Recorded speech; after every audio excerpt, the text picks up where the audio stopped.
Vamos a ir a la continuación, hermanos, en el versículo 19. Porque sé que por vuestra oración y la suministración del Espíritu de Jesucristo, esto resultará en mi liberación. ¿Ok? Dice la traducción viviente: sé que por la oración de ustedes y la ayuda del Espíritu Santo, ¿qué dice, hermanos? Esto dará como resultado mi libertad. Perdonen, corrijo, lo que acabo de leer es la nueva versión de Abraham. Por las oraciones de ustedes voy a salir de la cárcel y por la ayuda del Espíritu Santo.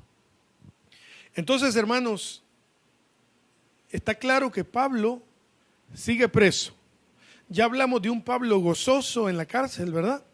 Ya hablamos de un Pablo temeroso en la cárcel. Ya hablamos de un Pablo injustamente encarcelado, ¿verdad? ¿O estaba justamente encarcelado Pablo? No, ¿verdad? Ya hablamos de un Pablo quizá triste, quizá con situaciones ahí, preocupado dentro de la cárcel. Pero en este versículo Pablo se ve seguro. ¿Qué dice? Porque sé, dice, ¿verdad? Porque sé. ¿Que por qué dice, hermanos? Que por vuestra oración y la suministración, eso es la ayuda, y la ayuda del Espíritu de Jesucristo, esto resultará ¿en qué? En mi liberación. Entonces Pablo dice, hermanos, sé. No es lo mismo que decir quisiera yo, o decir tal vez con la ayuda. No, Pablo dice, y sé que con la ayuda del Espíritu Santo, y sé que por vuestra oración esto resultará en mi libertad. Sea como sea, hermanos, nadie quiere estar preso, aunque haya un propósito divino, pero nadie quiere estar preso. ¿Cuántos han ido alguna vez a la cárcel como visita, hermanos? Como visita, ¿nunca han ido? ¿Sí? A predicar, a algo, ¿sí? Como cliente no les voy a preguntar, ¿verdad? Como visita. Yo nunca he estado ni como cliente, ni como huésped, ni como sí he ido. Una vez fuimos a ministrar la alabanza, pero tal vez usted conoce a alguien que estuvo guardado justa o injustamente en prisión. Por un día, por 3, por 7, por años, independientemente haya un propósito divino. Porque ¿saben qué? Muchos de los que están ahora adentro, hay un propósito divino en ellos. Para los que han ido tal vez alguna vez al penal La Esperanza, ¿saben cuál es ese, verdad? Conocido como Mariona, pero realmente el nombre es La Esperanza. Muchos ahí a esta hora están haciendo lo que no hacían cuando estaban libres, doblando sus rodillas, adorando al Señor, cambiando sus vidas, o más bien dicho, dejándose transformar por el Espíritu Santo.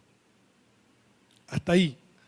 ¿Cuántos padres tuvieron que ver a sus hijos llegar hasta esa condición para que ellos dejaran de hacer lo malo? Llegaron hasta ahí.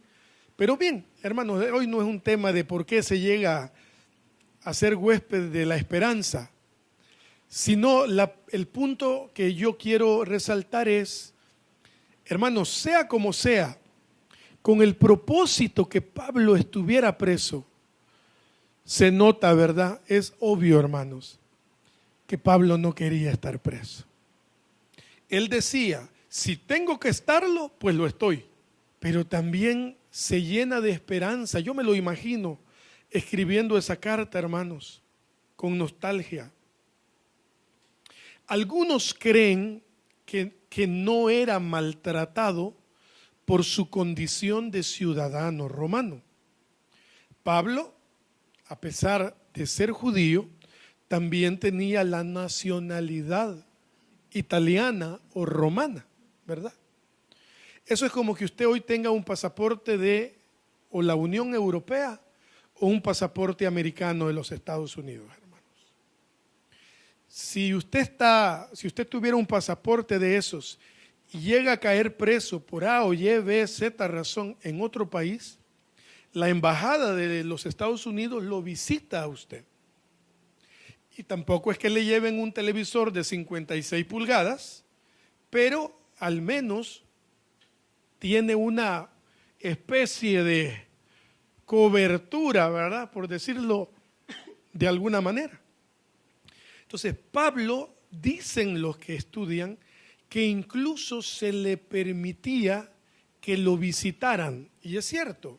Por ejemplo, en la carta a los Colosenses, Pablo menciona al final y dice, aquí estoy, dice, con el médico amado, que era Lucas, el escritor del libro de los Hechos.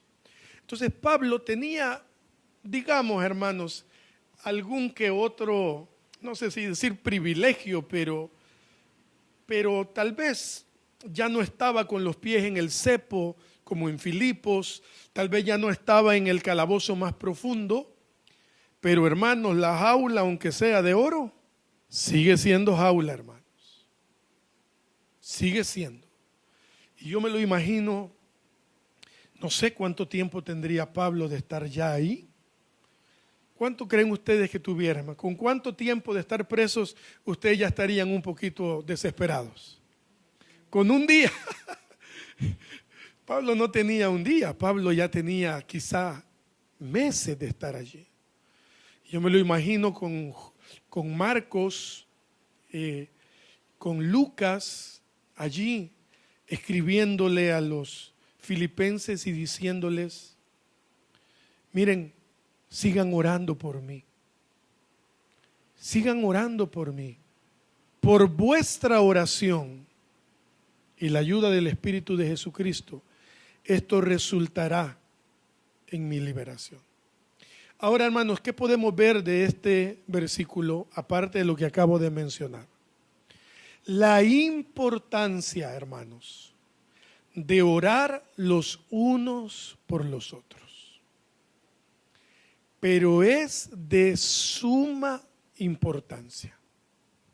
Y fíjense lo que dice Pablo. Pablo no dice, y como soy ciudadano romano, ya el procónsul debe conocerme, entonces yo me imagino que con esa palanquita, ese cuello, yo voy a salir. No dice Pablo eso.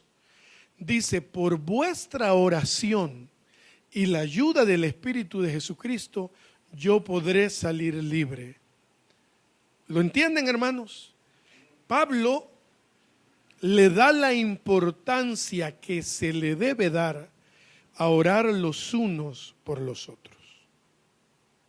Es de suma importancia que lo hagamos. La iglesia debe orar por los enfermos que conoce, por los presos, por los que están pasando momentos difíciles, por los que están en situaciones difíciles, complicadas, judiciales, de salud, financieras. Debemos orar. Hay una historia hermosa en el libro de los Hechos, capítulo 12, versículo 6. Se me van pegando ahí en la lectura. Y cuando Herodes le iba a sacar, está hablando de Pedro. Aquella misma noche estaba Pedro durmiendo. Miren el panorama, hermanos.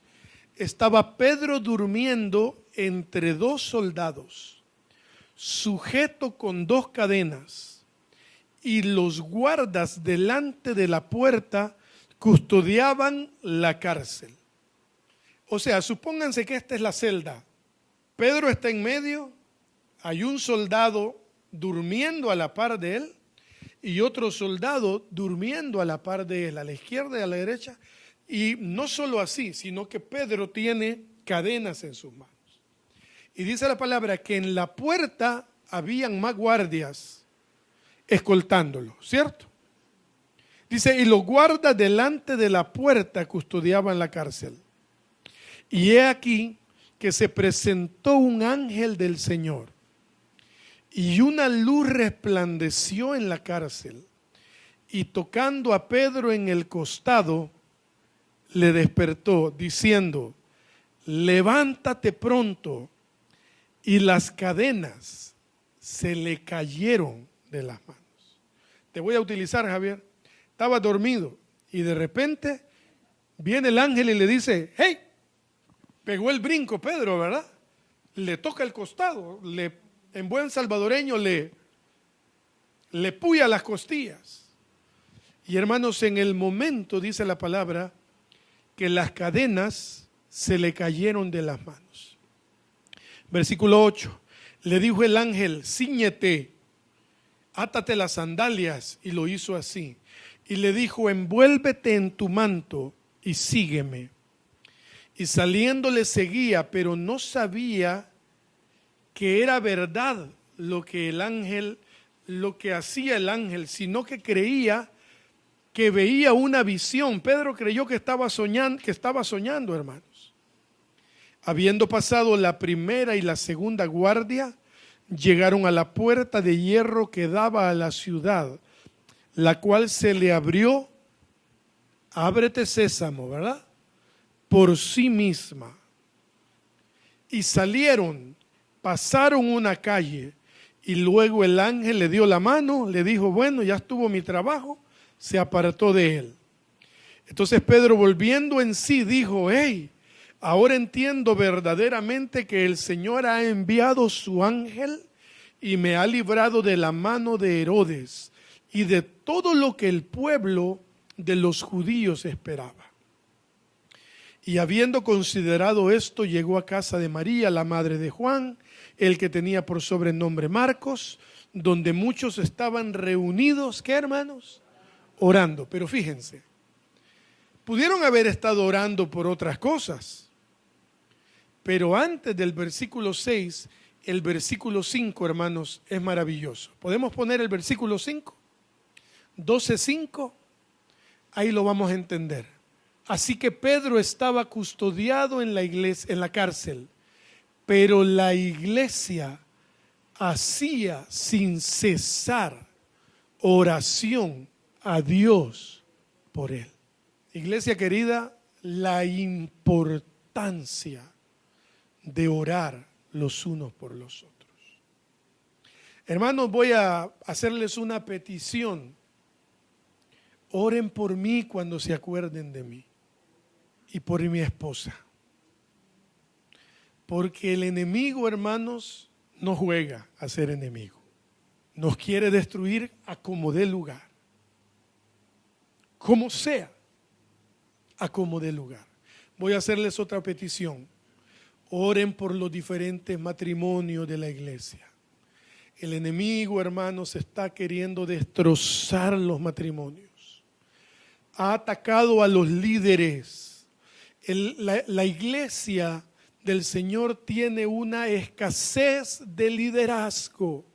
Hay jefes, hay hombres que mandan, hay hombres que predican muy bien, hay hombres que se pueden la Biblia de pe a pa, pero líderes, hermanos, eso es otra cosa.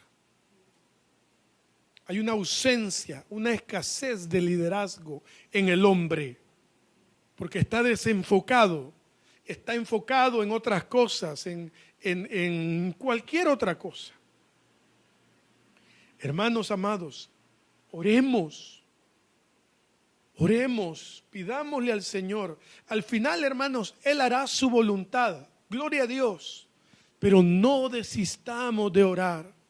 Hay peticiones que nosotros llevamos en el corazón.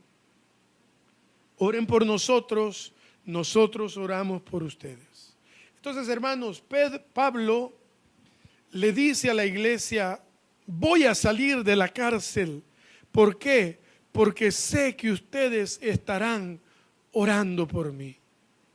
También es lindo orar, hermanos, por ejemplo, como dice Colosenses 1:9.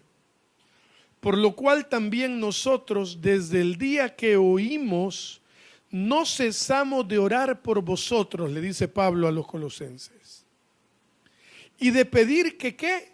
Que seáis llenos del conocimiento de su voluntad. en toda sabiduría e inteligencia espiritual. A mí me complace orar por Edilberto y su familia, por la familia aquí, por esta otra familia. Hermano, yo amo orar por la gente que quiero. ¿Y ustedes? Amamos orar por la gente que nos quiere, ¿verdad? Yo sé que, por ejemplo, mi querido hermano Tono me quiere mucho y no es una broma. Sé que nos queremos mucho. Él y yo tenemos una amistad desde hace mucho tiempo.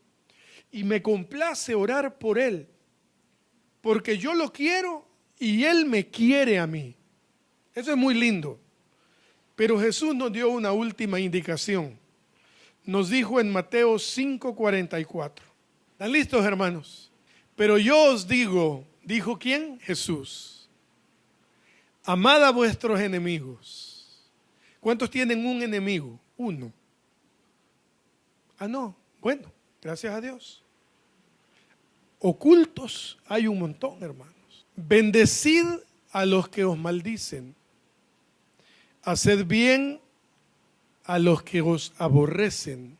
Y orad por los que los ultrajan y os persiguen. O sea, esto es más o menos así. Pasa el de la moto por el lado derecho donde no tiene que sobrepasar, ¿verdad? ¿Cuántos manejan aquí? ¿Cuántos manejan en esta jungla de este país? Bueno, pasa uno de una moto, ¿verdad? Le pasa dando con el cajoncito que lleva atrás al espejo de su carro. Usted le pita y él, en vez de disculparse, lo ultraja a usted, hermanos. ¿Verdad que sí? Todo lo que usted está pensando, le dijo el muchacho ahí. Y Jesús dice, por ese ora. ¿O no dice eso? Oren por los que. Fea esa palabra, ¿verdad? Oren por quién. Por los que los ultrajan. ¿Qué es ultrajar, hermanos? Hay muchos sinónimos, no lo digas, no lo digas, no lo digas. Ultrajar es aquel que le pega a usted una reverenda y soberana insultada, hermanos. Ahora, dice Jesús, por esa persona ora. ¿Qué orar? No nos dijo, pero se sobreentiende que si viene hablando de que bendecimos a nuestros enemigos, de que, ¿qué más dice? De que amemos a los que, no creo que el Señor diga, oren por ese incircunciso que le caiga fuego, no creo, hermanos. Ahí es donde la vida nos pone a prueba, ¿qué, hermanos? Nuestro carácter. Nuestro crecimiento como ¿qué, hermanos? Como auténticos y verdaderos hijos de Dios. ¿Cuántos se gozan, hermanos? De verdad. Bueno, gloria a Dios. Gloria a Dios. Versículo 20. Conforme a mi anhelo y esperanza de que en nada, dice Pablo, seré avergonzado.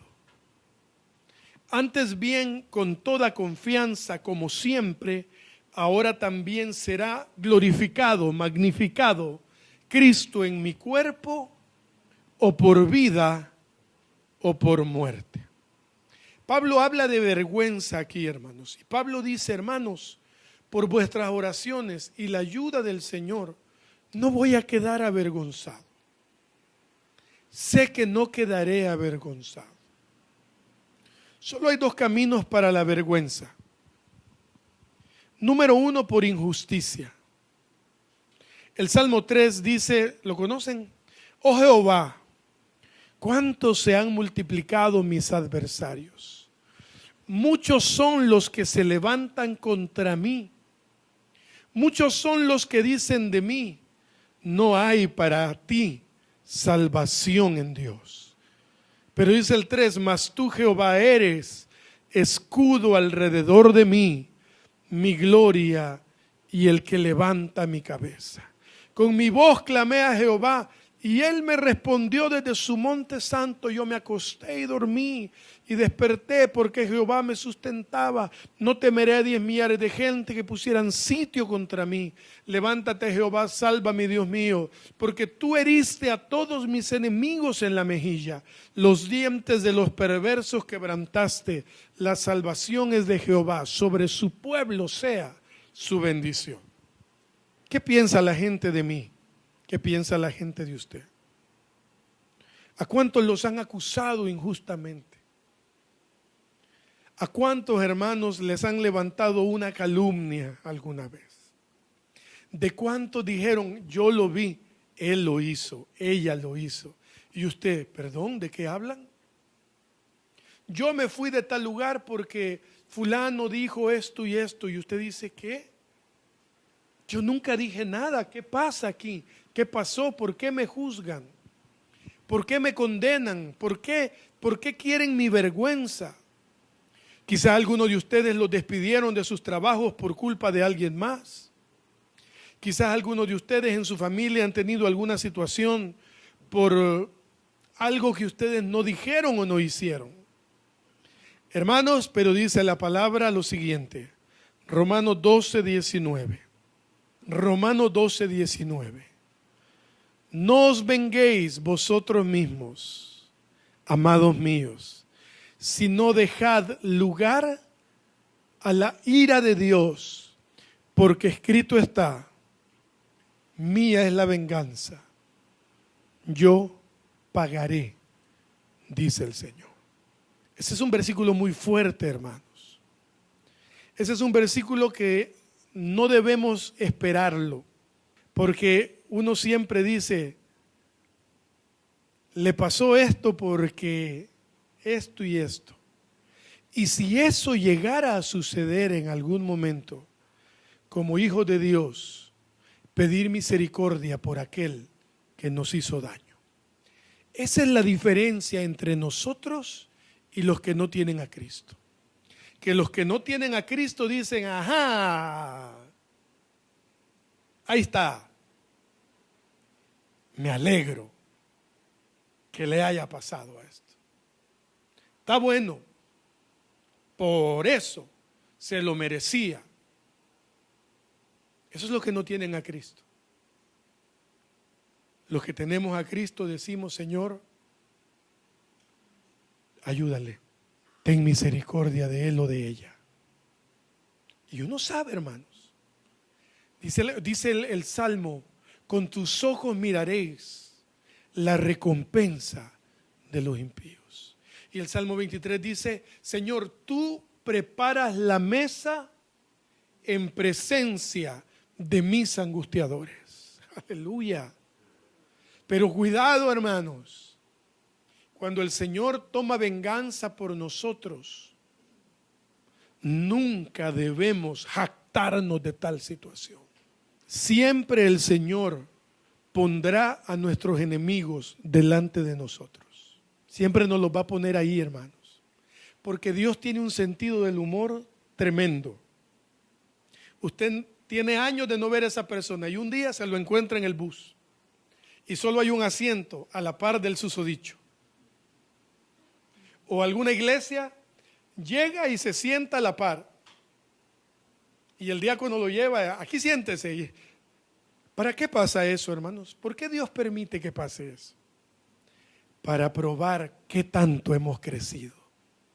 En madurez, básicamente en el fruto del Espíritu Santo. En amor, en gozo, en paz, en paciencia, bondad, fe, mansedumbre y templanza. Salmo 37, 5 y 6. Recibamos este versículo con alegría, hermanos. Encomienda a Jehová tu camino y confía en él, y él hará. Aleluya. Miren qué lindo el 6. Exhibirá tu justicia como la luz y tu derecho como el mediodía. La traducción viviente, el versículo 6 dice, él hará resplandecer tu inocencia como el amanecer, y la justicia de tu causa brillará como el sol de mediodía. Hermanos, el Señor sabe que somos inocentes. El Señor sabe que no lo hicimos con una intención mala. El Señor sabe que no fue nuestra intención. ¿Por qué, hermanos? Porque todo se basa en la motivación del corazón. Todo depende ¿de qué? De la motivación del corazón porque lo hacemos. Eso es lo que Dios pesa. Eso es lo que Dios pesa. Cuando cometemos un error, usted lo hizo, yo lo hice. Eso es madurez. Yo me equivoqué. Yo fallé. Te pido perdón por esto. Eso es madurez. Y madurez del otro para saber entender y perdonar. ¿Cuántos vinieron con sus esposos, esposas? Sí, bueno. Y algunos que tal vez se casarán pronto. Si la tiene a su esposa a la par, mírela, mírelo. Y dígale, te tengo que perdonar. Aunque sea, mándeselo por WhatsApp si están sentados a distancia. Te tengo que perdonar. No tengo opción. Ahora no importa quién esté sentado a su lado. Mírelo y dígale, te tengo que amar, no tengo opción. Ahora hay vergüenza también por consecuencia, hermanos. La primera dije por injusticias y la segunda por consecuencia. Cuando nosotros sabemos esto, solo resta pedir a Dios misericordia y que Él nos perdone. Miqueas 7:18 es un versículo hermoso. Dice, que Dios como tú, que perdona la maldad y olvida el pecado del remanente de su heredad. ¿Somos nosotros el remanente de su heredad, hermanos? Sí, somos nosotros. Dice, no retuvo para siempre su enojo, bendito sea el Señor, porque se deleita en misericordia. ¿Cuántos han fallado alguna vez? Feo, hermanos. Así, terriblemente equivocados, pecado tremendo. Todo, ¿verdad? Hemos fallado, hemos pecado contra el cielo y contra nuestro prójimo. Pero este versículo dice, no retuvo para siempre su enojo, porque se deleita en misericordia. Él volverá a tener misericordia de nosotros, hermanos. Sepultará nuestras iniquidades y echará en lo profundo del mar todos nuestros pecados. Pero ese Dios, la gente no olvida. A Dios se le olvidan nuestros pecados. Finge que se le olvidan. Qué lindo, bendito sea Dios por eso. A la gente no se le olvida, pero tenemos el perdón de Dios en nuestra vida. Es necesario pararnos firmes, hermanos, luchar contra el pecado. Salmo 35 dice, porque un momento será su ira, pero su favor dura toda la vida. Por la noche durará el lloro, y a la mañana vendrá la alegría. Hay noches más oscuras, ¿verdad? Hay noches más intensas, hay noches más largas. Pero hermanos, aunque hayamos fallado, por eso esta iglesia se llama Sublime Gracia. Porque esa sublime gracia el mundo no la puede entender. Es más, hermanos, la religión no la puede entender. La religión considera que si alguien falló, no es digno para tener un micrófono en la mano. No es digno para congregarse y servir en una congregación. Eso es lo que la religión dice, ¿verdad? No es digno. Él falló, ella hizo esto. Hermanos, pero la sublime gracia de Dios, ella es la que nos mantiene en pie. Y por esa gracia, hermanos, es que tenemos, como cantábamos hoy, es por esa gracia que tenemos entrada libre. Según Romanos 5:2, dice que tenemos autorización completa por esa gracia. ¿A dónde? A su presencia, hermanos. No necesitamos intermediarios. No necesitamos de nadie que abogue para que nosotros podamos entrar. tenemos entrada libre, hermanos, a su presencia. Pablo era un hombre íntegro, ¿cierto o no? ¿Sí? Y sabía que era una injusticia estar preso y que su inocencia tarde o temprano sería expuesta mientras él viviera o quizá después de muerto. Y que fuera como fuera, Cristo sería glorificado. Hay gente que va a glorificar a Dios por lo que nos vio que éramos antes y lo que ve que somos ahora. Yo tengo un gran amigo, músico, excelente músico. Yo lo conocí hace unos 20 años, me ayudó en algunos eventos, tremendo músico, pero él cayó en vicios, hermanos, hijo de pastores, dicho sea de paso. Cayó en vicios, alcoholismo, etcétera, etcétera. Cayó. Un día, subiendo las gradas del trabajo de su padre, iba subiendo por el 5º nivel cuando escuchó una voz que le dijo: tírate, tu vida no vale nada, lánzate al vacío. Ese es el enemigo, hermanos, mentiroso. Y él dice que gracias a Dios logró llegar hasta donde su padre y le dijo: papá, esto es lo que me está pasando. Oraron por él, él tuvo que tomar decisiones, hermanos, y ahora, bendito sea el Señor, mi amigo es un predicador de la palabra, pastor de una congregación. Hermano, yo, como dice Pablo, yo magnifico al Señor, lo glorifico por la vida de mi amigo.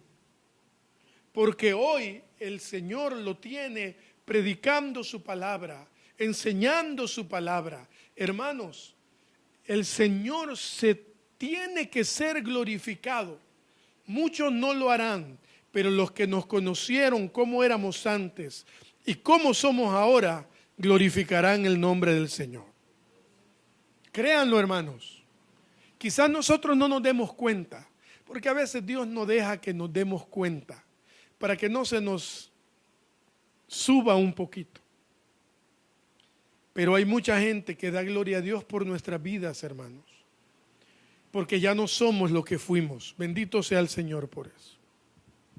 Pablo tenía esa convicción, hermanos, que en la vida o en la muerte de él, Cristo sería glorificado.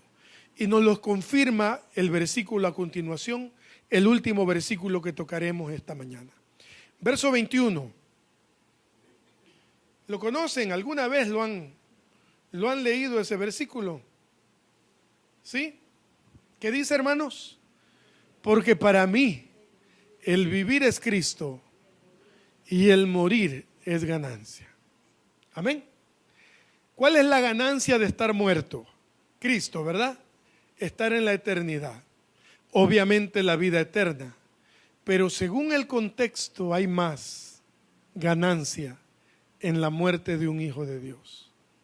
¿Cuál es, Abraham? Una de ellas, que Cristo sea magnificado después de mi muerte. Hoy que está de moda la palabra legado, ¿cuántos han oído esa palabra? Sí, ¿verdad? Hoy muchos aseguran estar dejando legados en temas musicales, en temas de prédicas, en premios, en fama. Todo está bien. La música cristiana, las predicaciones, todo está bien. Pero de eso Dios no nos va a preguntar nada el día del juicio, hermanos. De eso no nos va a preguntar nada. Está bien, ¿verdad? Abraham, excelente músico, diría más de alguno, que bien tocaba el piano y sabía tocar la guitarra. Pero, hermanos, eso no es relevante para Dios. En lo más mínimo.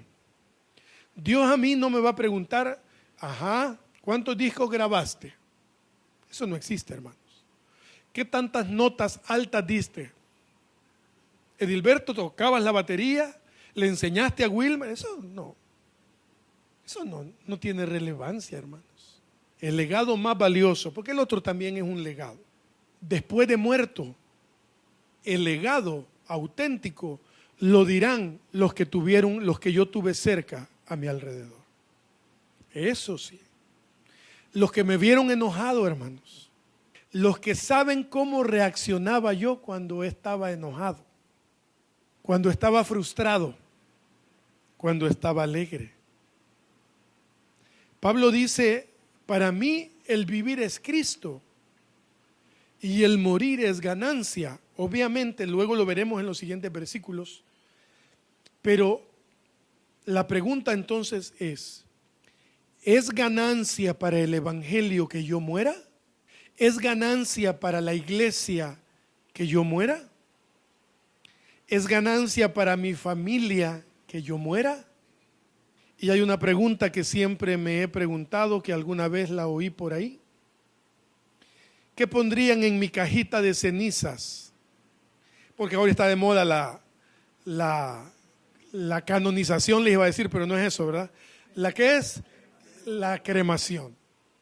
¿Qué pondrían mis hijos, mi esposa, que yo digo que se va a quedar, es mucho menor que yo? ¿Qué pondrían en mi cajita o en mi lápida? Si son honestos los que me conocieron, ¿qué pondrían? Si mis hijos ponen, este era mi padre, un gran músico, yo habré fracasado. Porque si el legado que yo le dejo a mis hijos, si es que los tenemos en algún momento, es la música solamente, yo habré fracasado. Puede ser que me salve y todo lo que ustedes quieran. Cuando muere Julio Melgar, ¿lo recuerdan a Julio Melgar? Recibe toda la gloria. Recibe. Lo velaron allí en una iglesia grande en Guatemala y pasaron muchos a decir muchas cosas de él. Todo lo bueno del mundo, porque Julio era un buen tipo, pero la hija dice algo que yo nunca olvidaré.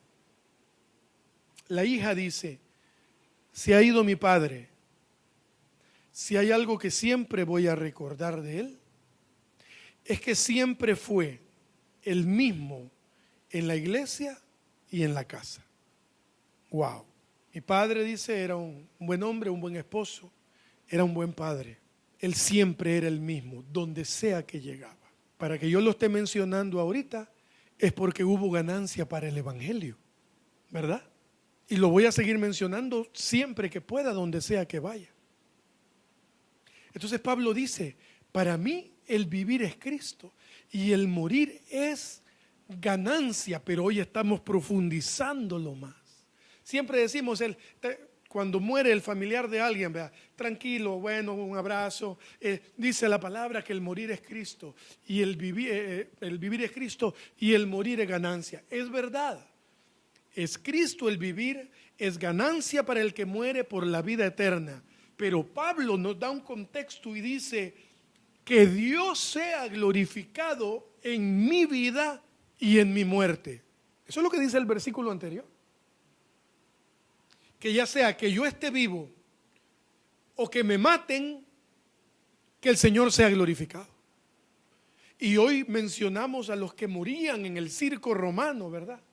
Hermanos, esa gente que los leones despedazaban, fue ganancia para ellos en la vida eterna y para nosotros seguir su ejemplo. El de morirse, no, tranquilos. El de la convicción de que realmente hemos decidido seguir a Cristo. Entonces, hermanos, pensemos un segundo, ¿qué dirán? ¿Qué dirá la gente cuando nos toque partir de esta tierra? ¿Qué dirán?